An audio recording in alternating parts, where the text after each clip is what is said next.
po sa pamilya ng EJC. So ngayon po, welcome po sa ating gawain, sa ating online Sunday worship service po na talagang dito nagsasama-sama tayo na marinig ang salita ng Panginoon, sama-sama tayong sasamba sa Kanya. So ngayon po, sa umagang ito, bago po natin awitan ng Panginoon, bago po natin marinig ang Kanyang magandang mensahe sa bawat isa, nais ko lamang pong basahin sa inyo ang sinasabi po sa Awit 116 verse 12, sabi po dito, "Kay Yahweh na aking Diyos, anong aking ihahandog, sa lahat ng kabutihan na sa akin ay kaloob." So sa panahon po natin ngayon, ano po ba ang ating maihahandog sa Diyos, di ba po? So di ba po, kung mapapansin natin sa ating paligid, sa ating community, maraming nagbibigay ng mga relief, marami tayong natatanggap ng mga ayuda.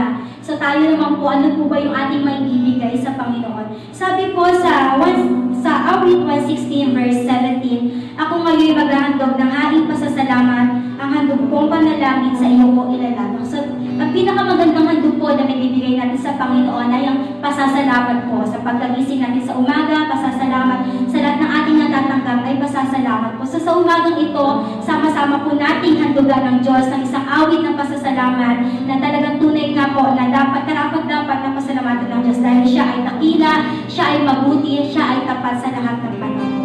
So, inaniyahan ko po ang bawat isa na talagang ituon po natin ang ating puso ngayon sa pagsamba sa ating Diyos.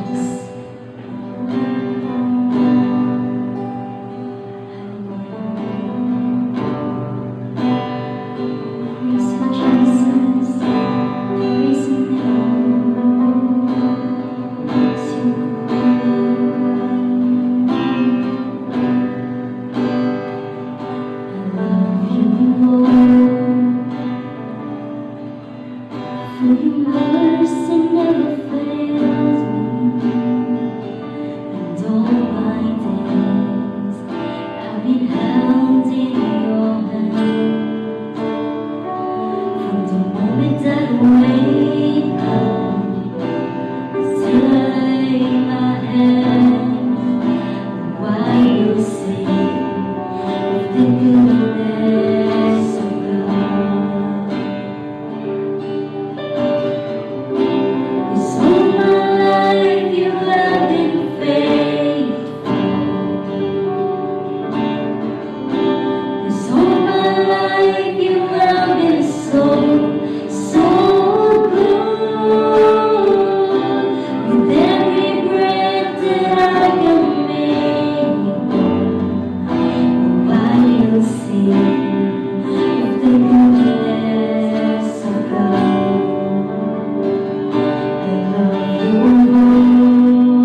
goodness of God. Everybody, let's sing.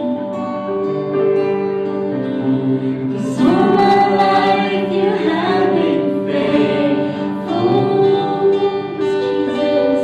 'Cause all my life you have been so, so good.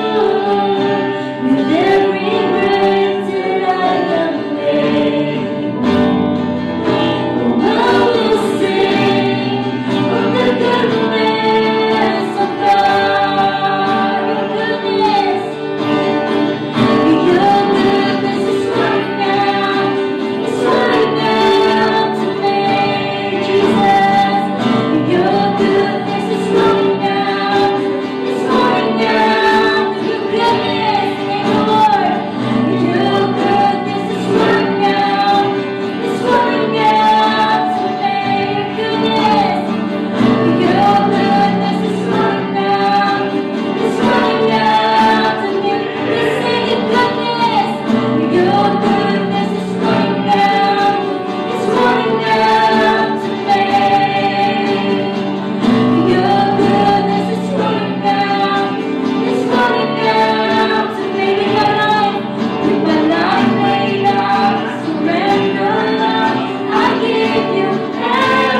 mapagpalang araw po sa lahat ng kawangis ng Panginoon. Mapalad po tayo sapagkat dumating naman ang pagkakataon na tayo ay malayang makasamba sa ating Panginoon nang walang hadlang. Ano man ang ating kalagayan, ano man ang ating pinagdadaanan, ano man ang ating sitwasyon, ay hindi ito magiging hadlang para tayo ay tumigil upang sambahin ang Diyos na buhay.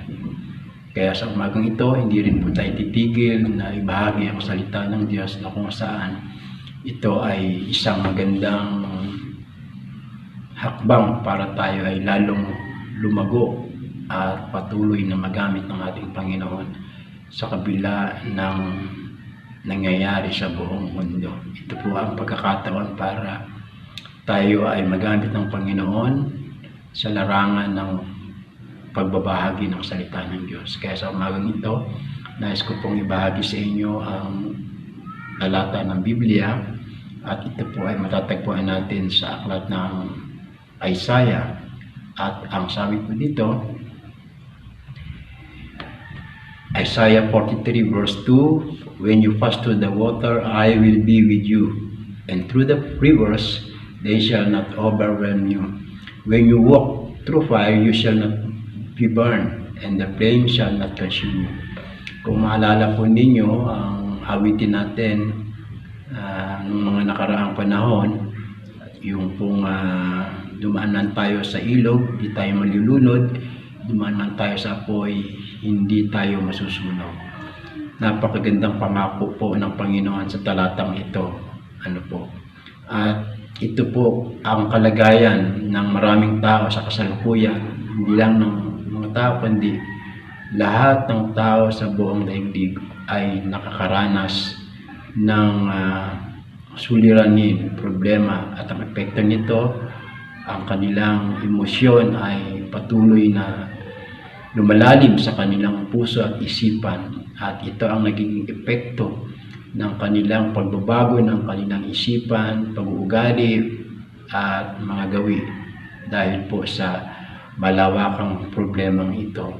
Subalit may magandang pangako ang Panginoon na kahit tayo po ay walang katiyakan sa mga nangyayari ngayon, kung kailan po ba ito matatapos, kung kailan masusolusyonan o mareresolbuhan ang problemang ito, ay wala pong nakatitiyak.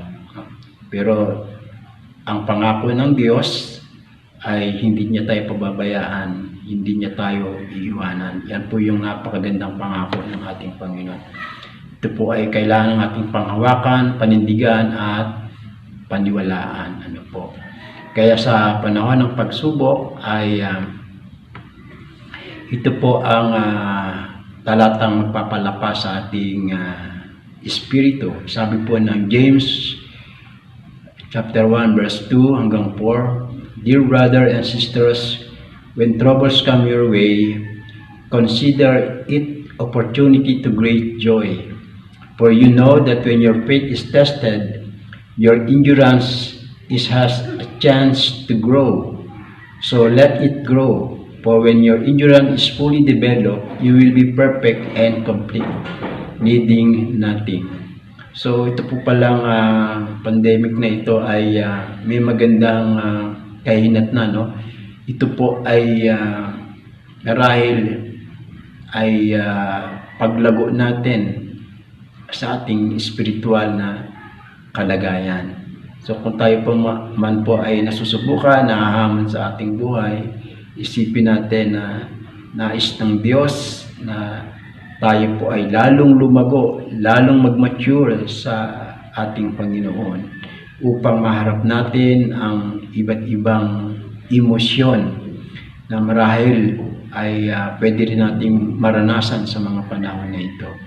Kaya po, sa gitna ng walang katiyakan ito, angkinin natin ang mga pangako ng Panginoon. At ito po ang ibabahagi ko sa inyo. In the midst of uncertainty. Uncertainty means unpredictable about an outcome or result. Nothing is certain. walang katiyakan ang anuman dito sa ibabaw ng mundo. Lahat ay humaharap sa walang katiyakan. Maraming pagkakataon ang buhay natin ay humaharap sa mga walang katiyakan. At ang katotohanan na nangyayari ay hindi natin ito napaghahandaan. Marami pong mga pangyayari na sa sambayan ng Pilipino na dumating ang pagkakataon na hindi nila na paghandaan yung mga pangyayari na maaring dumating sa kanilang buhay. Dumaan po tayo sa pagsabog ng bulkan, dumaan po tayo sa mga iba't ibang mga bagyo, dumaan po tayo sa iba't ibang mga pagsubok ng buhay. At lalo nga ngayon, sa kasalukuyan, ang buong mundo ay humaharap sa global problem. Ito po yung pandemic issue, yung crisis sa pandemic. Kaya po, ang tanong marami, kailan po ba talaga matatapos ang problemang ito? So walang makapagsasabi, sino man, kahit ang mga eksperto natin ay hindi makapagsabi kung kailan talaga matatapos ang pandemic nito. Ang ating po mga expertise, mga scientists, expert natin ay hanggang ngayon ay nagsisikap sila na tugunan na makahanap ng lunas sa sakit na ito. At maging ang ating mga medical practitioner, lahat po ng mga frontliner ay talagang nagsisikap sila tulong-tulong, maging ang ating gobyerno ay nagsisikap na tugunan ang pangailangan ng sambayan ng Pilipino. Kaya isa marahil na ito ay atin pong tingnan at pasalamatan ng ating Diyos sa ating mga kababayan, sa ating mga kalahi na patuloy na talagang nagiging masigasig sa pagtugon sa panawagan ng kanilang profession, lalo na ito ay nalalagay ang kanilang buhay sa bingit ng kamatayan. Kaya po ay ipanalangin natin ang ating mga medical expert. Kaya nothing is certain. Kahit ang buhay natin, kung ito man ay ating pinaghahandaan, yung kinabukasan natin ay sinisikap nating maging maayos at maganda ang ating buhay. Subalit, marami tayong nababalitaan na kahit ito ay pinaghahandaan nila, ay dumadating ang hindi nila inaasahang pangyayari. May mga pangyayari sa buhay na ito po ay nasasadlak sila sa isang masakit na katotohanan. Kaya ang kinabukasan natin ay walang makapagsasabi kung ito ay magiging maganda o maayos. Tanging ang Diyos lamang ang nakakaalam ng lahat ng katayuan natin sa buhay.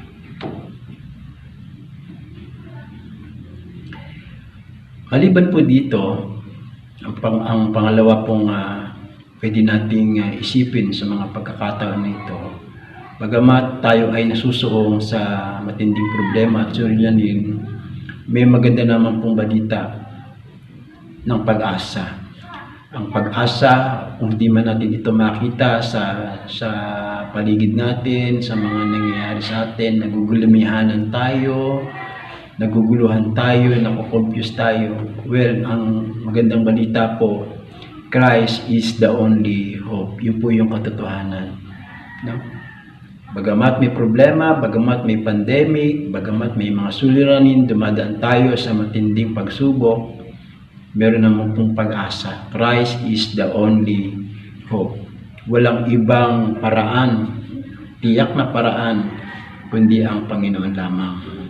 Kung ilalagay po natin ang ating pagtitiwala, kung ano man ang mangyari sa mundong ito lang isang bagay na pwede nating gawin sa ating buhay. Ang ganap na magtiwala sa kanyang salita at itago natin sa ating puso, panatilihin natin sa ating puso ang kanyang mga pangako. Panghawakan po natin ito at patuloy na talaga angkinin ang pangakong ito ng ating Panginoon. Subalit, sa kabilang dako ay hindi po sapat na alam natin na tayo ay may seguridad, nakatitiyak tayo sa Panginoon, ang ating pong pananampalataya ay talagang nasa Kanya. Hindi po ito sapat.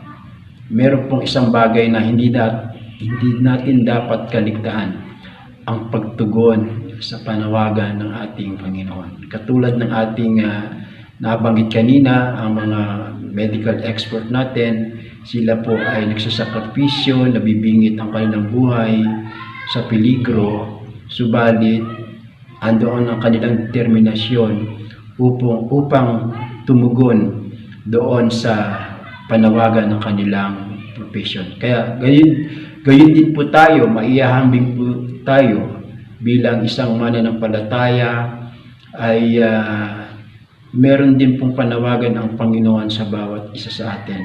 At ang Diyos ay umaasa na tutugog tayo sa Kanyang panawagan. Ano po ang panawagan na yon? Sundin natin ang Kanyang mga inuutos. At walang ibang bagay na pwede nating isipin na utos ng Diyos, kundi ipalaganap ang Kanyang kabutihan, ang Kanyang kaligtasan, ang Kanyang pangako na buhay na walang hanggan. Yun po yung panawagan ng ating Panginoon at mangyayari yon kung ikaw at ako ay tutugon sa Kanyang panawagan. Kaugnay nito, sa mga nangyayari ngayon sa global pandemic, ito po ay laganap at sabi ko nga po ay wala makapagsabi kung kailan matatapos ang bagay na ito.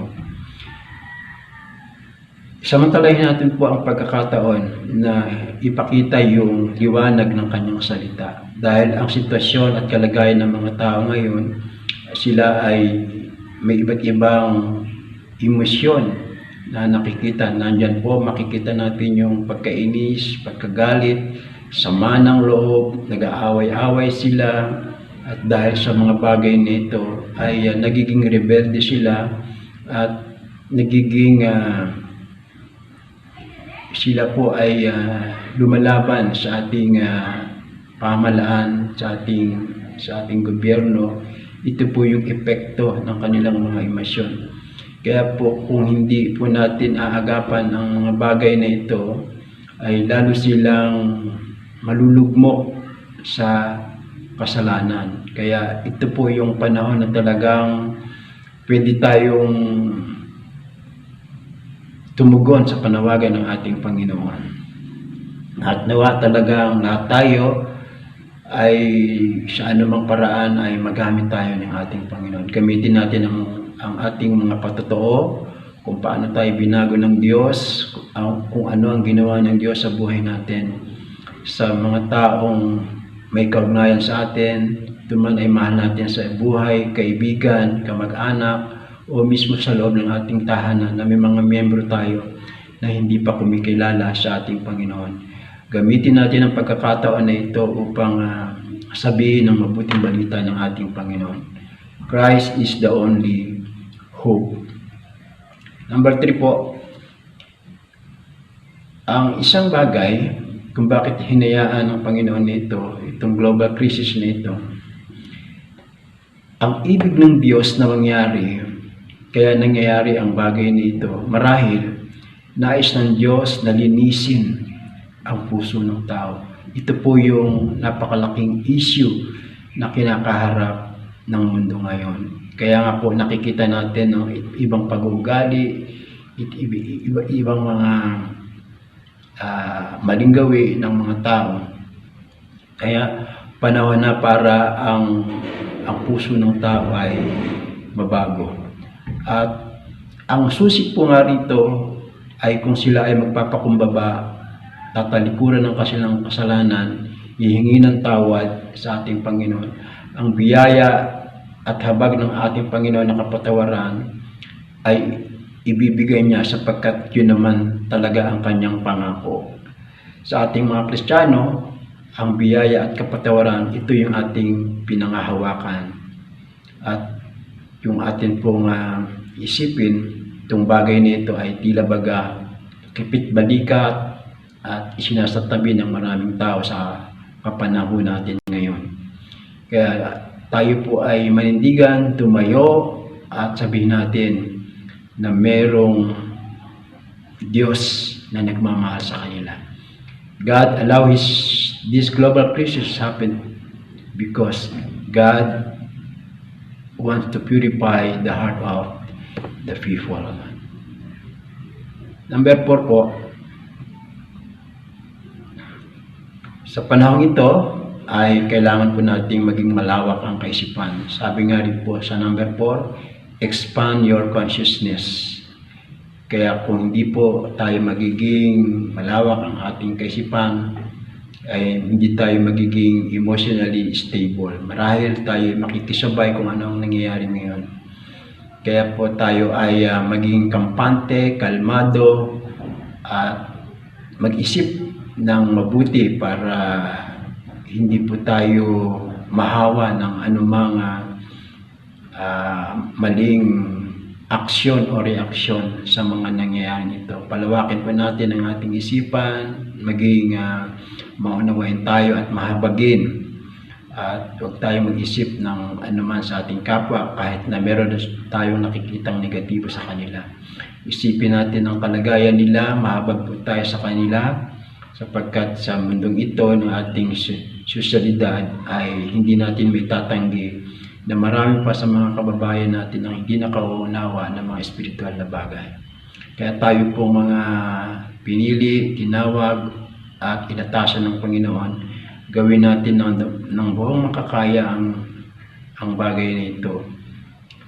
At nais ng Diyos na talagang mag-respond tayo sa bagay na ito. Expand our consciousness. Help other people. Tulungan natin sila makabangon. Tulungan natin sila hindi lamang sa pagbabahagi ng salita ng Diyos. Hindi extend natin ang ating mga kamay sa pagtulong kasi bahagi po yun ng ating ministeryo.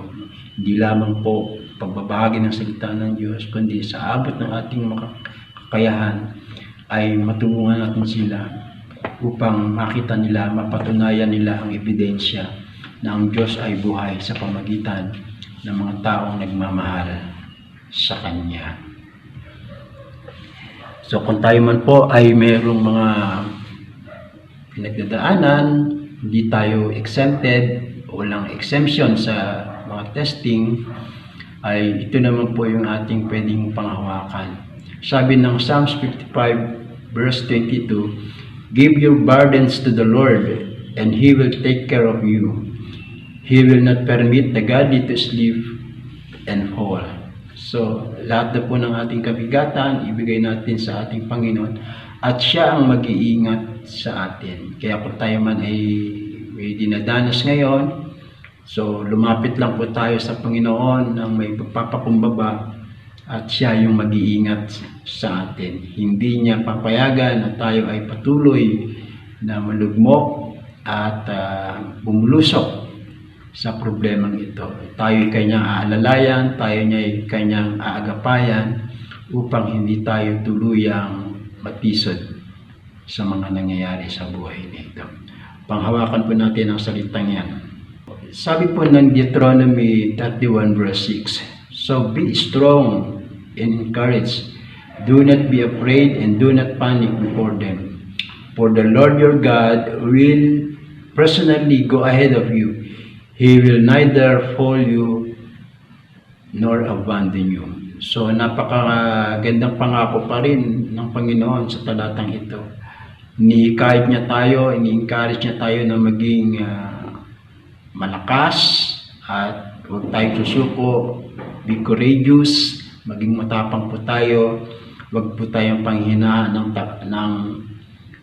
ng loob, huwag po tayong magpanik, no? Huwag po tayong magumalihanan.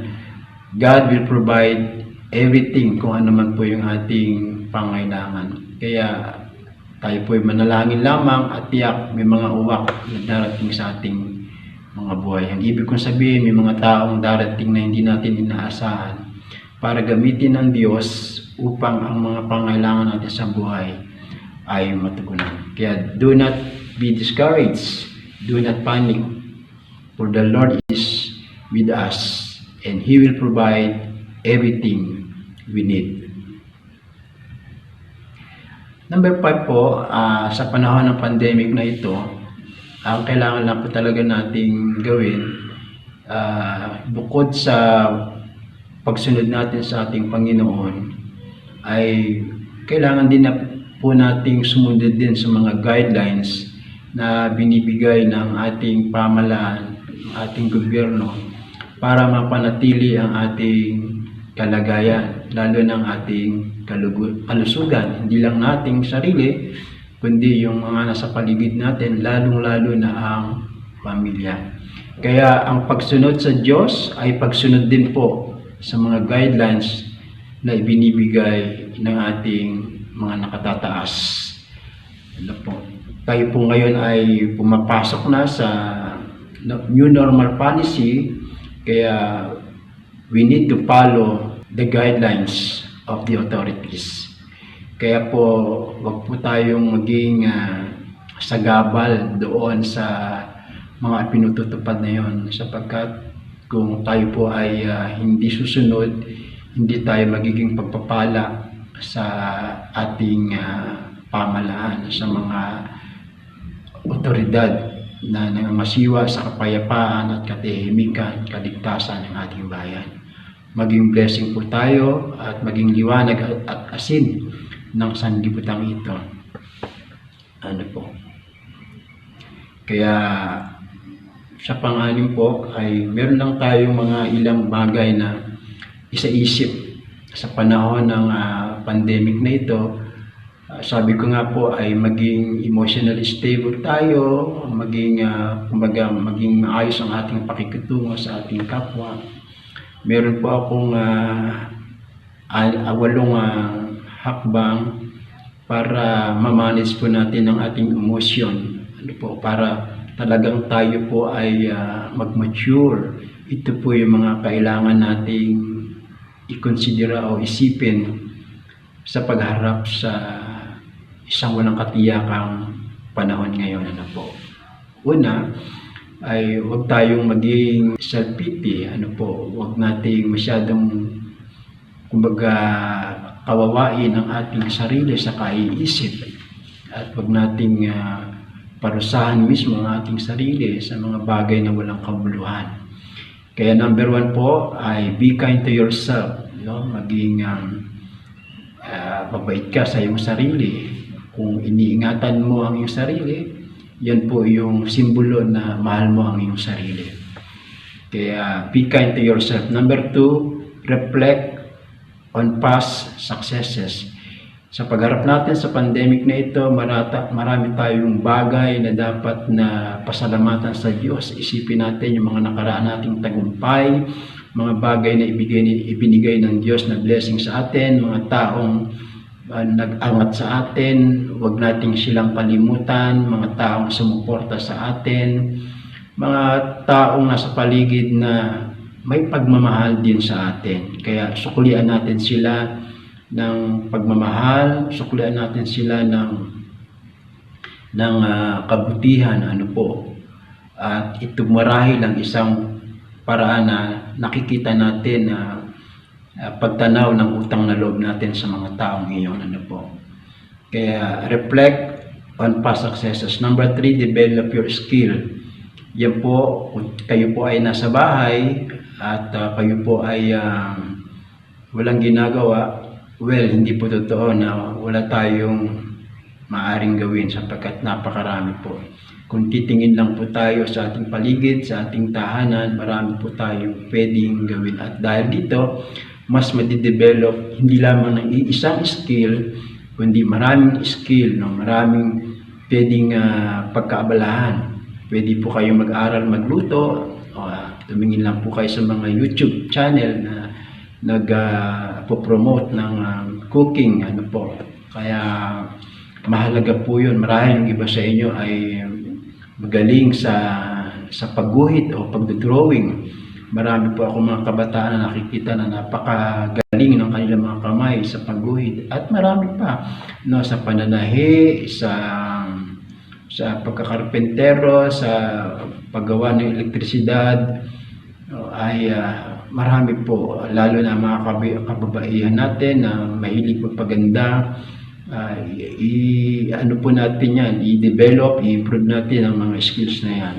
Pangapat po, para tayo ay hindi masyadong ma-depress, ma-stress sa mga nangyayari sa ating paligid. Number po ay limit your exposure to news. So, tayo masyadong nakatutok ang ating mata sa mga balita. Kasi lalo itong nakakadagdag ng ating depression, lalo tayong na-stress kasi walang napipikap ang ating utak, kundi masamang balita na minsan kahit fake news ay hindi natin alam kung ito ay nakakabuti sa ating isipan. Kaya nadidepress tayo, naiinis tayo. So, isang bagay na limitahan natin ang ating mga mata sa mga balita, ang ating tenga sa mga radyo na nagbibigay ng balita. Ano po? Kaya iwas-iwas po para maging malusog din ang ating isipan. Panglima, avoid dwelling on things you can't control. May mga bagay na hindi natin talaga kontrolado, kaya ilayo po natin yon ang ating sarili.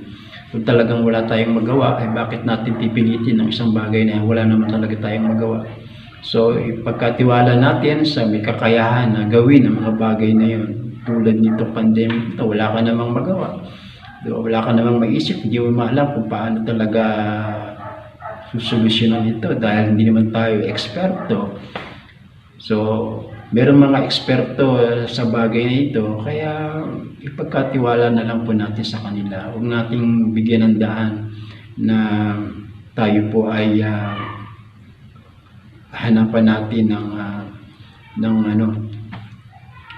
ang paraan para solusyonan ang problema ito.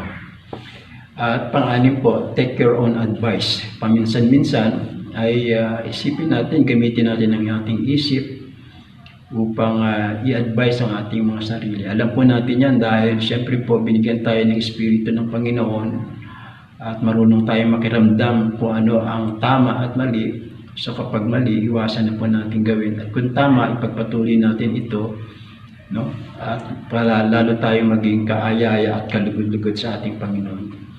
Pangpito ay ito po yung pinakamahalaga, engage in self-care. O yun, nabanggit ko na po kumbaga yung mga activities natin, yung physical exercise natin ay pwede po nating ipagpatuloy yan. Ako po ay kahit po ako ay narito lamang sa isang lugar, ako po ay patuloy na nag-exercise physically para